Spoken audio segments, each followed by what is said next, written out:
Hello, I'm joining you from the Presidential Palace here in Baku. Today, the General Secretary of the Central Committee of the Communist Party of the Socialist Republic of Vietnam is paying a state visit to Azerbaijan. This visit comes at a very interesting time, and his high-level engagement, in view of many observers and experts, marks a new chapter in bilateral relations between these two countries, which have always been very cordial and constructive. We remember that back in 2014, Azerbaijani President Ilham Aliyev paid a state visit to Vietnam, and year after, in 2015, the president of the Socialist Republic of Vietnam visited Azerbaijan within the framework of an official visit. Allow me to remind you that this visit is taking place within the framework of a state visit, which is a matter of diplomatic delicacy and accuracy.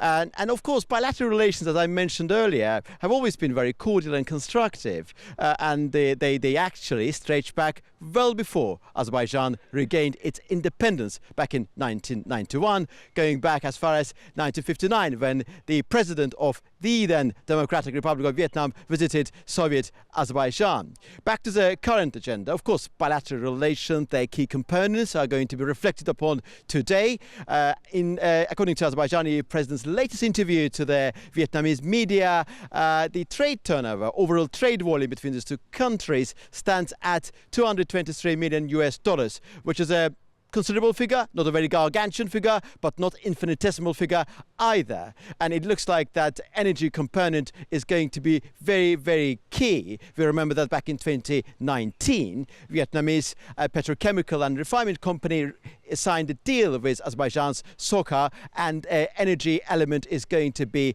very key component in today's discussions as well. And of course, this trip is taking place at a very interesting juncture, as I mentioned earlier.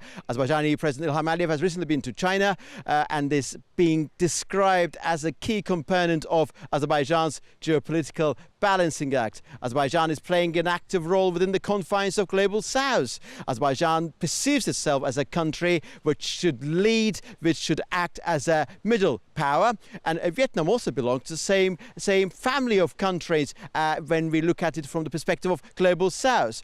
Vietnam, of course, in its own way, in the Southeast Asia, is operating within a very difficult geopolitical landscape, dealing with US and China, forging close relations with both of them and doing its own geopolitical balancing act. Both countries belong to global south, as I mentioned earlier, and also non-aligned movement, and they are cooperating within the framework of many international organizations, including the United Nations. Today we will hear from the leaders. There will be press statements, and on the basis of that, of course, we will continue to inform you about today's very important state visit. Orkhan Amashov, AnewZ.